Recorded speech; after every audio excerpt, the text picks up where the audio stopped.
as we continue our series on foundations. And special thanks to Kim and to Drew for these last few Sundays. I don't know if you guys got to be a part of the last couple Sundays. Kim talked to us about this being a religious detox center, and I don't know if she said those words specifically. Did she say them? Okay, yeah, good. While Kate and I got away for our anniversary in Yalapa, so we appreciate Kim doing that. And then Drew shared an awesome word last week about wholeness, how we are called to love the Lord our God with our whole heart, whole mind, all of our strength. And so in that is a call to wholeness that I believe as a family that we are responding to, and that we have to hear that of what does it look like to not just spiritualize things, not to just take churchianity and rub it across our life, but to really open up our life and to see God healing us in every area and to the depths of that. And so this morning, as we wrap up this series, I wanted to talk about what it means to be a spiritual family. And so as our foundation piece at Living Waters, we are a spiritual family. And so it's only weird if you make it weird, right? If we're gonna, some of you have probably watched maybe you've watched the documentary called The Family. Has anyone seen that? I think it's on Netflix or something. Don't watch it. It's about this weird Christian cult that, anyway, they call themselves The Family. We're not weird like that. It's not what I'm talking about. I'm not the father, and you have to stay in the family no matter what. It's not what we're aiming for, but we are aiming for that heavenly reality of being a family. And so this is when we wrote out our values. This is what we wrote. It's to be a new and better covenant people, because in Jesus, God is creating a diverse yet united one new humanity. That's what Paul says in Ephesians 2, that includes every tribe, every tongue, as John prophesied in Revelation 7. He saw before Jesus, he saw every tribe, every tongue worshiping Jesus as he sat on the throne. Every race, every nation, every social and economic status, every cultural background, even every religious background, that we would be coming out of those places to be a family together. And so if we believe that Jesus is our peace, and that he has removed every wall of hostility and distrust and division between humanity, then our call as a people locally, our best effort in him to allow ourselves to be called into this, is that we too would be removing hatred and distrust and division, first from our hearts and from our minds, but also from our lives within this community and within our community at large, and that we would function and operate and believe that we are a part of a spiritual family that reflects the intention of Jesus when he came and laid down his life and brought us into a new and better covenant, that we would be sons and daughters, and that we would be set apart as a people for him. And so I want to start our discussion today by going back to the beginning and understanding that God in himself cannot have a more pure and perfect relationship than he has. He cannot be more at peace or in communion with himself than he already is. And that out of that perfect harmony, out of that perfect unity, we were created. As Genesis 5:2 says, God said, let us create man in our image. So male and female, he created them. And so if we are created, as Nisha was just singing, that we are created from perfect relationship, and we are created for perfect relationship with God. And that's what we experienced at the beginning of the story in Genesis, that reality that was spoken of God coming and walking in the garden with his creation. I know it's impossible for us to imagine what that was like, but that is the beginning point of the story of God saying, I created you out of perfect relationship, and I created you for perfect relationship. And he pursued them, and he walked with them in the garden. And believing that and understanding that gives us such a powerful picture of what God was doing. That Genesis story, it shows us that we were created to reflect God's glory and have fellowship with him. And when that was lost in the fall, when that was taken away by our choices and by our mistakes, that's when God sent Jesus to redeem us and to reconcile us back into that perfect relationship that he desired, and back into relationship with the Father. And as Paul talks about all throughout the New Testament, if you look at Romans and Galatians and Ephesians, you see that we are adopted back into God's family. When we come into relationship with Jesus, what takes place is that we have an awakening to the fact that we were always and will always be his sons and daughters. And as we recognize that we are sons and daughters, his Spirit comes into us and calls us back into perfect relationship, calls us back into family, calls us back into adoption. And that's the spiritual reality that takes place. So when we pray, kingdom come on earth as it is in heaven, as Jesus taught us to pray in Matthew 6, I believe that the context for that kingdom arrival is family. And as we walk as people of intimacy, identity, inheritance, as we've talked about at the beginning part of this year, our lives are sustained in community and relationships that reflect this relationship of heaven. So any work that God does in our midst is going to be released and sustained through our relationship with one another. And how well we establish heaven's relational reality as our norm for how we operate, for how we grow, for how we live, for how we interact. God uses the imagery of family throughout Scripture, throughout the New Testament for a reason. It is to strike our heart's call to be called home, to be sons and daughters. And so he uses the imagery of family because it is something that is wired into us to desire and to believe in. And that is why it's used over and over to reach our hearts and to express his desire for each one of you and for me. So what we want, what Kate and I want, what our team want, what our family here, what our community here, what we want Living Waters is to be a place that we have the hearts of sons and daughters so that we can carry that mother, father, familial heart of God to others. So where there are fathers and mothers present, safety and significance is released as heaven's value is imparted to every single one of us. So what we want to do as a response to this, as our foundation, is that we want to learn and experience in deeper ways what it means to be a true spiritual family that reflects God's heart and releases dreams and passions and growth for people in our lives and around our lives. What does this look like practically? Because the relational reality of heaven on earth is family, we get to live it here and now. So this is the context where we love, we recognize, we serve, and we honor each other.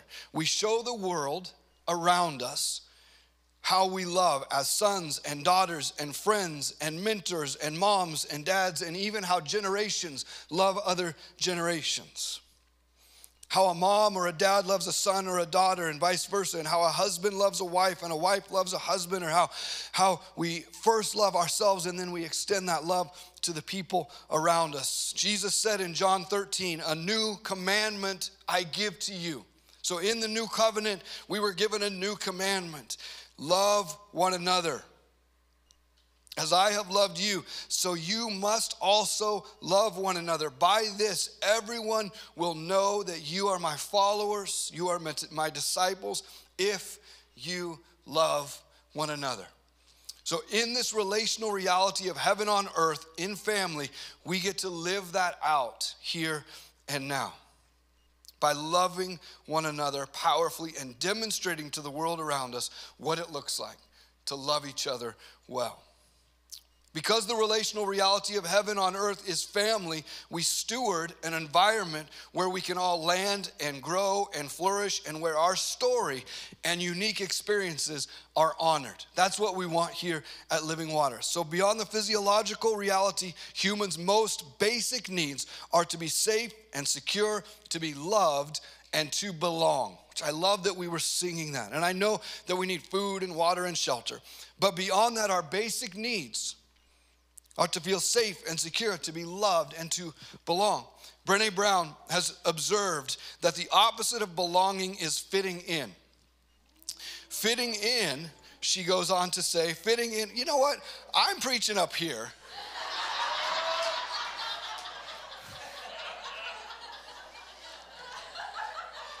I mean, I'm a good 12, 13 minutes in, and I've gotten nothing out of you. And I give you one quote from Brené Brown. Woo! It's so good. All right, just roll the YouTube. Shoot. It is good. It is good, though. That's why I put it in here. It's awesome. She says the opposite of belonging is fitting in. Fitting in is assessing and acclimating. Here's what I should say or be. Here's what I shouldn't say. Here's what I should avoid talking about. Here's what I should dress like. Here's what I should look like. That is fitting in. So this fitting in, it robs our sense of being unique and still belonging as we are. Fitting in, that thing where we assess and we look around and we change to be able to have a place made for us, is not what we want. We want you to be able to be you and not have to be like Ryan or Kate or anybody else that you see as you look around. And to be able to experience that is powerful because you are learning that sense of belonging that you desire in family is not contingent upon you acting or talking or looking like anyone else other than honoring your true self and bringing your true self to bear into this community and into this family and finding that you too have a place at the table, that you too belong. And I get it. It is human nature that we are often far more comfortable with a place that requires fitting in. We want to be surrounded by people who think and act and even look like us. And while it's okay to have pockets of those friendships in our life, if that is all that we have, that is a danger zone that we have to be aware of. That is not what family looks like. And over the years, this has been a struggle for people.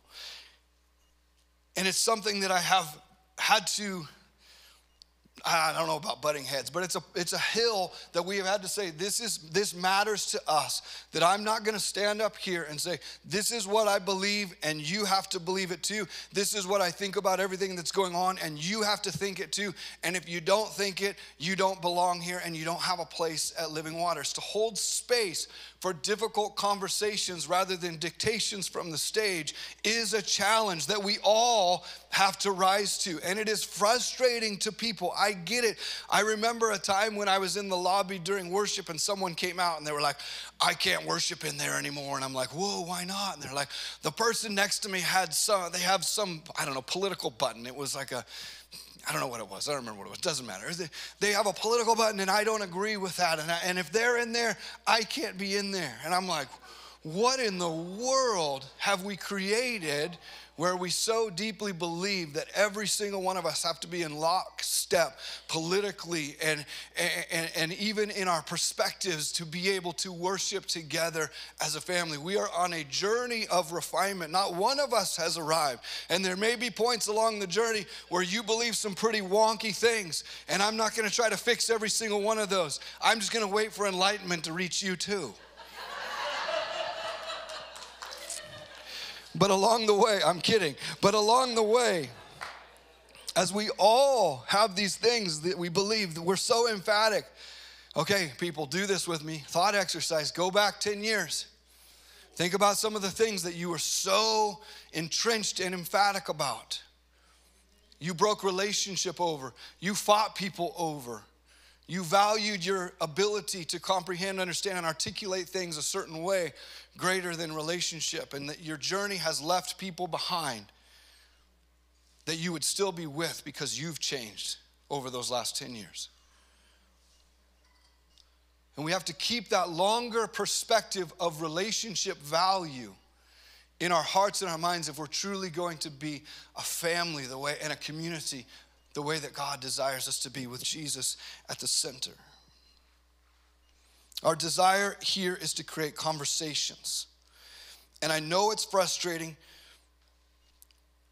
to people when they come to me or they come to a leader and they go, did you see what that person posted on Instagram? They're on this side of the spectrum. Or what about this thing they did? Or they said this thing, or they believe this thing. And instead of me going, oh no, let's get them out of the church. Let's uproot this evil before it spreads.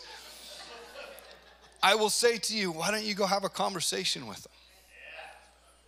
Why don't you go find your connectedness in your relationship with Jesus or your love for this city?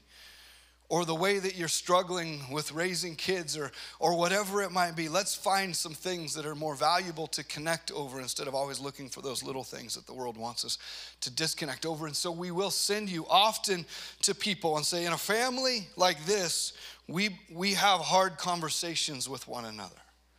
And we don't get to just look at your momentary lapse of I don't know, thought processing, and you decide to lash out and say a bunch of things. Fine. Then let's go have a conversation about that, and let's talk, and let me hear the heart, and let me get down to what you were feeling and what you're believing and where you're at. And I will find that there is far more things for us to connect over spiritually and in our humanity than there is to divide over. And so we want to be a people who are listening to people, finding commonality in our love for Jesus instead of building our relationships on disconnection, or at least building cases against people around us in the room before we're ever connected with them in the first place. Is that how you experience family? Because that wasn't my experience of family. And I understand that everybody's experience of family is different, but one of the greatest gifts that I am the most thankful for in my life is the gift of healthy family. And so it gives me an opportunity to stand in this place and say that will be the model that we build a church and a community and a family on. What if we listened to people instead of judged them?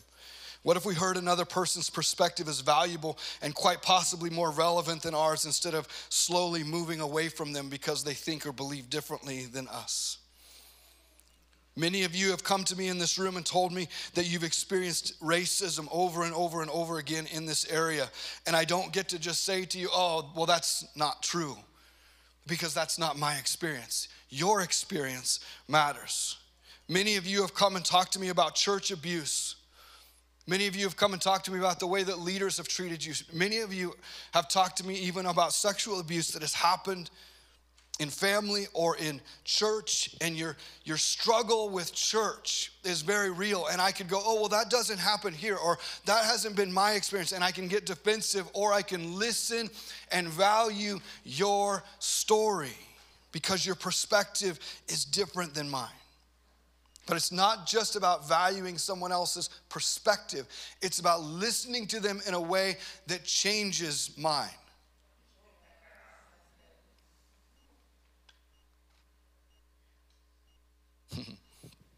I don't get to tell Corey, who tells me on a regular basis how intellect and higher education haven't been welcomed in faith communities. I get to listen to him because that firsthand experience trumps my opinion, and it expands my perspective every single time, which gives us a better ability to be a family that makes room where people can belong instead of just fitting in.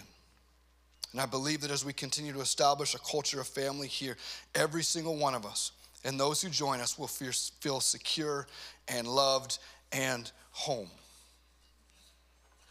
And again, not in a weird way. We're like, we're family, you can never leave. Well, in healthy families, people go away, they pursue careers, they go to college, they do all kinds of things. It's like come and go, but the table is here. It's always open. You're always welcome. You know you have a place where you are seen and loved and valued. It's not the weird kind of family where you're in, and if you leave, you're out. No, that's a cult.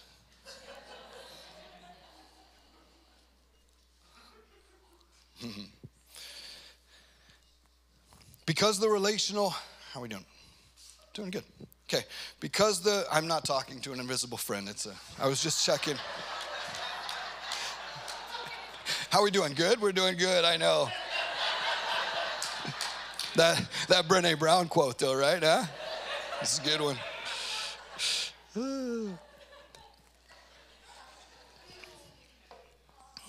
If you're a part of a community that you're not able to leave, this is how to say this. Maybe. It's important. It's not. I just don't want to overgeneralize and end up saying something unhealthy. Sometimes people are so excited about us joining their family, their community, their life, their church, but then we find it difficult to be celebrated or championed as we go out, or as we are called into a different place, or to go do other things, or to be a part of a different community. And I want to make sure that I can't speak for anybody else, but I want to make sure that we are a place that celebrates you coming, celebrates the space for you, that always holds a space for you, but also loves you and champions you and values you as you go, even if your going isn't on perfect terms. I've been at this for 20-something years. It's not always on perfect terms. But you know what? I don't like the feeling of like, if you're in, you're loved, and as soon as you feel like you need to go do something else, I don't even know that person. I don't want that to be our reality. That's not what family does. Well, I mean, that's not what healthy family does. Because the relational reality of heaven on earth is family, we are able to break out of the culture around us of independence, of isolation, and of self-protection. So isolation often masquerades as self-reliance and independence. That was better than Brené Brown, I thought. Whatever. You're not listening. Stop it. No. Isolation often masquerades as self-reliance and independence. And because our culture celebrates self-reliance and independence, many of us have been caught in isolation. When our lives look full and busy, but we truly feel alone, that is a red flag that we must heed. In my own journey this year with loss and with grief, the most important texts that I've sent are the ones when it would have been so easy not to reach out. But those are the important ones when it's like, I've got this. I can take care of myself. I will figure this out. But to be able to have men or friends around my life that I can reach out to and say, today is a low, or this week is a low, or I'm struggling with this, or I'm struggling with that. And they're not trying to fix me. They are listening and hearing me. And it would be so easy to isolate myself and go, I don't need to send that text. I'm okay. I don't need to send that text. But I'm okay myself into spiritual, emotional disconnection that ends up on a road of isolation, where I am then justifying bad habits, self-medicating, and numbing in a way that God doesn't want me to at all. That's the power of family, is that they're around us in those hardest times, and they're calling us out of those places of self-isolation and independence that we want that we are so tempted to step into. So a brief example, if you'll allow me to pick on men for just a second on this concept of independence and isolation and self-protection. Most men don't have a lot of friends. There's studies that show that only about 15% of men let me say this again. Recent studies show that 15% of men have no close friends. So when we look at the human condition, healthy people have 4 or 5 or 6 close friends that they lean on, that they can reach out to, that will support them, and that they support each other. That is men and women alike. But as we're studying men in our present culture, only slightly more than 1 in 4 have that number of close friends today. So I'm not here to pick on men, because I believe that this is something that every single one of us in the room have to look at. It is a gift if you have 4 or 5 or 6 close friends that you can rely on, that you can share with, that you can count on, that have your back, that are listening to you, championing you, praying for you, and supporting you. If you don't have that, I'm not here to shame you or say that you are failing. I am simply asking, myself included, to look at my life and say, are there places where I have stepped into independence and isolation and that lie of being I can do this myself, but as I said, I can convince myself that I'm okay all the way to the point where I have not only gone from not okay to now I am completely on the road to burnout or blowout or failure. And so as men and as women, as a family, I believe that God has placed us here to be able to step outside of our comfort zones, outside of our norm, and to open up our lives and to be available to relationship. And I don't like going to that particular group. I don't like men's things. I don't like women's things. I don't like this. I don't like that. Me either.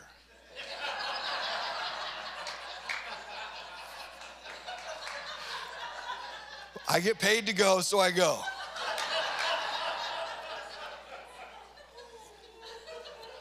I'm kidding. I never, ever like them. When they show up on the calendar, I'm like, I love them when I'm in the midst of them. I love them when I get out of myself and my excuses and my stuff and I show up and I begin to make connections with other men. Like, I can go, this is dumb, what are we doing? We're gonna play cards? Like, Which we are gonna play cards on Friday night if you guys wanna come. I think it's back in the room. What time's it at? 7 o'clock, let's say 7 o'clock, that may be wrong. 6:30, and here's what we're gonna do, guys. So guys, we're gonna play poker, and I know you're freaking out. If you're religious and you've been in a different background, you're like, what just happened? I was in church, and now I'm in a casino.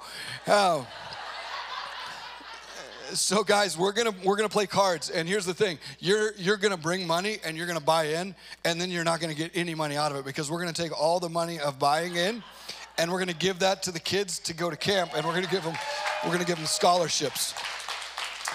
So it's our way of being like, come do something fun, give me your money, and we're gonna send kids to camp to have their lives changed, but it gives a chance for men. So my point is, what are we talking about?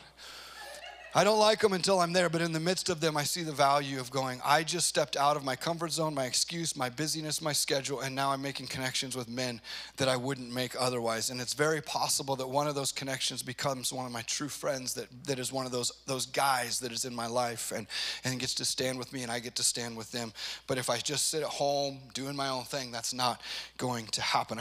We have to have ways to reach out, and I believe that's why we're in a family. It's why God is calling us into this family, this kingdom family, this countercultural, where we know our need for him and we know our need for relationships. We recognize our weakness and we lean into communal strength. We lean into transparency and we lean into family. We've had community groups breaking up because of political differences. And that breaks my heart because I have believed for years, and I've been teaching this for years. From before Trump became president, I saw this. The Lord spoke to me about this. You can go back and listen to the messages. About a year and a half before the first election, the Lord spoke to me about the way that this was going to bring division into the church. And I'm not speaking negatively or directly against Trump. I'm talking about the Lord showing me this is what is ahead. And from that moment on, I have been teaching about kingdom first. Kingdom over country even. Kingdom over political party even. Kingdom over whatever the causes are. And we have been talking about this and we have been teaching about this, not in a way that diminishes our political beliefs or our values on those things, or the feeling that you guys have, that we have, of saying this can make a difference. I am all for that. But when those things that are secondary become primary and we divide over the things that are secondary because we have lost the heart of the things that are primary, we have lost our way. That is not kingdom. That is not family. And that is not what should be taking place. Our community groups should not be breaking up because there's people in them from different political spectrums who love Jesus. That should be a place where we invite each other in deeper to intimacy, deeper to knowing each other, deeper to hearing one another, and that we learn to pray together and worship together and break bread together and have fellowship together and do life together with people who are pursuing Jesus with us, even if some of their secondary perspectives are different than ours. Right? And so I'm not saying that to scold those particular community groups. I am saying that just to illustrate the depth of pain in my heart as a leader that I feel when we allow ourselves to divide over things that are not centered on Jesus and are not kingdom. That's not what family does. Philippians 2, Paul saying this, therefore, if you have any encouragement from being united with Christ, if any comfort from his love, if any common sharing of the Spirit, if any tenderness and compassion, then make my joy complete by being like-minded, having the same love, being one in the Spirit and of one mind. Do nothing out of selfish ambition or for appearance sake. Rather, in humility, value others above yourselves, not looking at your own interest, but each of you to the interest of others. That's what family looks like. So family creates an environment where we belong. Family creates an environment where we can grow and flourish. Family creates an environment where we recognize our need for others. Family creates an environment where we lay down our differences and we keep the primary thing primary and the secondary things secondary. Family creates an environment where generations can run together. Not one generation handing the baton to the next generation, but truly all generations. If we're alive, we aren't a part of the great cloud of witnesses that Hebrews speaks of. And we don't get to say, oh, well, I'm just here to witness the next generation run and I'm handing off the baton. If you're here, you're in the race. And we do have a great cloud of witnesses that are watching us run. But if you're alive, you're in the race. So it has to be every generation running together and glorifying God together and using our gifts to champion and to establish and to celebrate one another. That we have that same heart that Jesus had that said, you will do greater things than I have done. That if we have generations that are looking at the next generation saying, I want to give you everything I have. I want to give you everything I've experienced. I want to share with you every gift and everything so that you can flourish and you can carry on doing those great things. So family creates this environment where generations can run together. And family creates an environment where our own family wounds and deficiencies are healed. So all of this I'm talking about to you this morning, you're saying, oh, it sounds great. Why is it so difficult? It's difficult because so few of us have seen and experienced healthy family in our culture. And because so often churches and religion, be nice, Ryan, I'm being nice. Okay. Because church and religion so often can exploit or prey on family wounds instead of helping people heal from them. You don't need a spiritual mother or father to replace the failure in your life. You need to have that relationship healed. And too often in church, we're saying, oh, what you need is a spiritual mother and father because you've been failed in your relationship with your earthly mother and father. And so we just disconnect our pain from that earthly failure and we attach a need to someone who's supposed to be a spiritual mother or father. It is such an unhealthy, I'm gonna stop. I love the churches around us everywhere.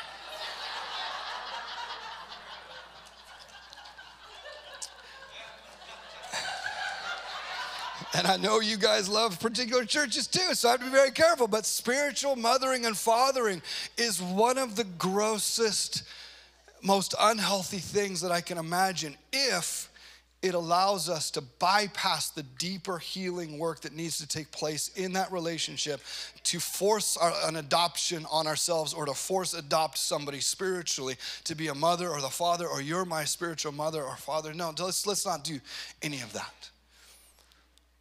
Let's just have our relationships, our family relationships healed so that we can carry a mother-father anointing and release that to others and say, you are sons and daughters. You're not my son or daughter.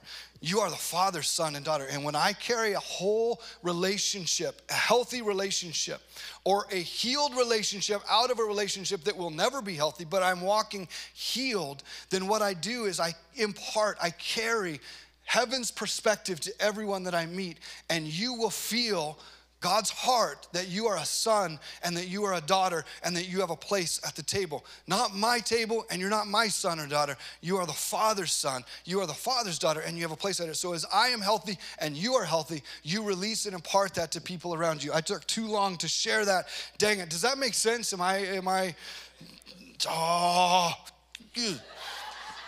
You tricked me. You all tricked me. Okay. Family wounds. Wounds from our family of origin are a reality. In Christ, our family of origin has shifted, but the wounds can still remain, right? So the good news is The place of greatest wounding holds the potential for our greatest healing. And God's plan and design and heart for you is to place the lonely and the exiled and the scattered into his family. Psalm 68:6 tells us this. God's heart is to place the lonely, the exiled, and the scattered into family. Let me tell you this. If you are married or if you are single, understand this. Marriage isn't God's highest relational goal for you. Family is. Family is. He wants us all to experience this family that he has been pursuing. He created us out of. He established us in, and he returned us to, that we would be sons and daughters, that his spirit in us. We cry out, Abba, Father. That's what happens. And we get to experience the sonship and the daughtership. And we get to go back to the places of woundedness and see the healing take place. Family wounds create a fear of trusting, a fear of rejection, a fear of an abandonment, a fear of opening our hearts to love. But God invites us into the opposite. And then he invites us as a community, as individual families and individuals, to give away his heart of sonship, daughtership, of family to the people around us. And so as we look at this week, and we've got about 5 minutes left, and maybe I'll post a few points of, I love taking people through this exercise. When we talk about family, I want you to hear this, and I'm going to write this down. God knew you before you were ever conceived in your mother's womb. I have loved you with an everlasting love. Therefore, I have drawn you with loving kindness. Before I formed you in the womb, I knew you. And before you were born, I consecrated you. I set you apart. You have never been alone, and you are not an accident. Psalm 22, yet you are he who did not bring me from the womb. You made me trust. Are you not he who brought me from the womb? You made me trust when upon my mother's breasts. Upon you I was cast from birth. You have been my God from my mother's womb. You have never been alone, and you are not an accident. And although you may feel as though you've been emotionally rejected, abandoned, or orphaned by your parents, God does not leave you in this condition. For my father and mother have forsaken me, but the Lord will take me up, a father to the fatherless. God makes a home for the lonely. And he says, Jesus said, I will not leave you as orphans. I will come to you. This is his heart for us. And this is the heart that we give away. And as we're looking at what took place this week in Texas and what is continuing to take place in our nation, I know that we don't have all of the solutions, and I'm not going to just say, oh, well, blanket statement, problem fixed. Not at all. But I do believe that one of the solutions that we see is that finding the lonely, the exiled, and the abandoned, and bringing them into our families and opening our homes and seeing young people and making a difference and opening ourselves up to them is a powerful solution. And so for these last 5 minutes, I want to leave you with a story and food for thought and just a challenge for the way that you are pursuing the one that God might put in your path. Corey, will you come and take a few minutes and just share your story? This is Corey, everybody. Hey, everybody. Hello. This came up like, 5 minutes into worship, so it's not prepared, and it's a very difficult, it's weird being in this. I like this spinning around thing. They did a lazy Susan that just automatically, so I could just... So I've done this. So I'm gonna be awkward, but so I prepared some notes, and this is a very, very challenging subject, especially right now. Very difficult. I'm gonna try to hold together. But so I was that messed up kid. We hear about the stories of the people who were affected by violence of this nature that would happen in Texas. I was on the other side. I was one of those kids that was so screwed up, isolated, alone, and just in a dark place that I actually thought about this kind of thing a lot, right? And we talk about family, it's really hard to say that, to like vocalize that, because there's a stigma like, oh, you're like, that's like really beyond crazy right there. But I was that guy. I was that kid. I was there. I don't want to go into all like the reasons and stuff, but like Ryan talked about like, church stuff. Like, I was isolated at a very young age because my sister was kidnapped and raped by our youth pastor at the church we were at, right? So from that point right there, boom, I was disconnected from every system had failed so miserably for me. And so I just retreated in my own mind. And in your own mind, when you're alone, without God, without Christ, you create your own hell. That is where hell exists. That's where it resides. You need that connection. Without it, I don't even want to paint the picture because I don't have enough time. So that happened. So I had kind of like joined forces. I found the other misfits, in my group. We wore black trench coats. This was like before any school shooting. Like we would do the trench coat thing. We listened to KMFDM. We did all these things that were like, played the violent video games. And we talked about this kind of thing. It wasn't weird to us. We were so isolated. We were the misfits. And then one of the kids in our group, Halloween, we were dressed up as like a trench coats and like just be a little hooligans, and he after that, his mom kind of saw some stuff, so he moved to Springfield, and then he was the kid that got shot. He was the first victim of the shootings in this pandemic. That was 25 years ago. So this is 25 years into this pandemic. 25. It is a pandemic, right? A couple people in our congregation, in our church family here, were in the cafeteria when that happened, right? So they were there. They saw my friend get shot, the first one in this school shooting. So that all to tell you that I was in a horrible place, and there was so easy for people to just dismiss me, drive me further into it, right? And then there were people like Janice Nelson over there. 25 years ago, she jumped in there. She was one of those people that I connected with. She could have said like, I don't want this guy anywhere near my daughters, like Kate. Kate was like such a awesome human being to me.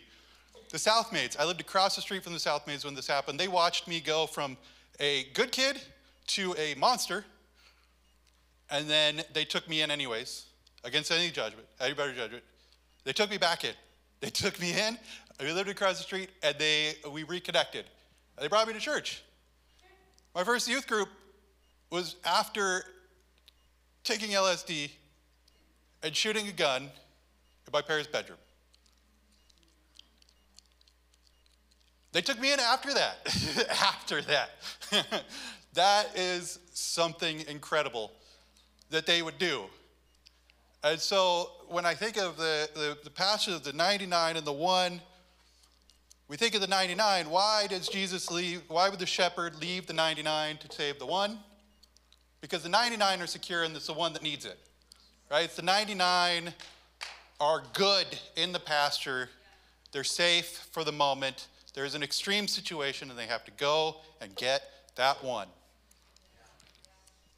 And I was that 1, and they did it. And so when we talk about like what you can do, like this was, and Jesus is going to do a miracle, and there's going to be something that's going to happen.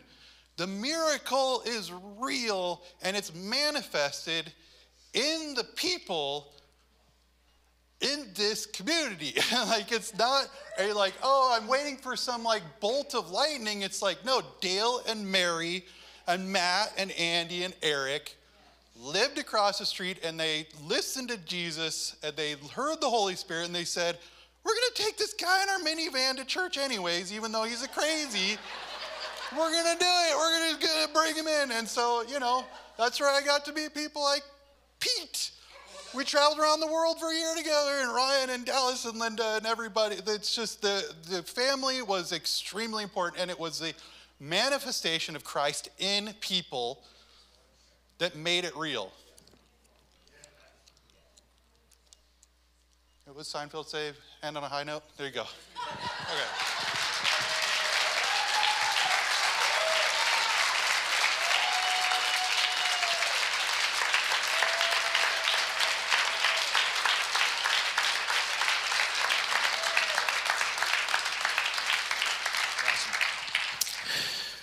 So it matters, you guys. It matters for Corey. It matters for stories, but it matters for every single one of us. Family Matters. Also a great show. It's how my brain works. I'm sorry. Let me pray for us. I'm sorry.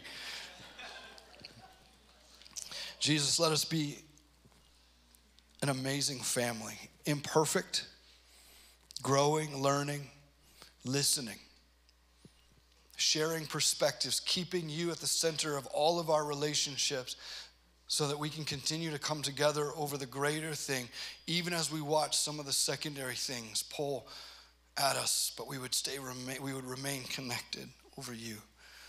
God, would you also show us what it looks like to be a family that welcomes in, that opens our homes and our hearts? And I'm not just talking about this room, this sanctuary. We do not bring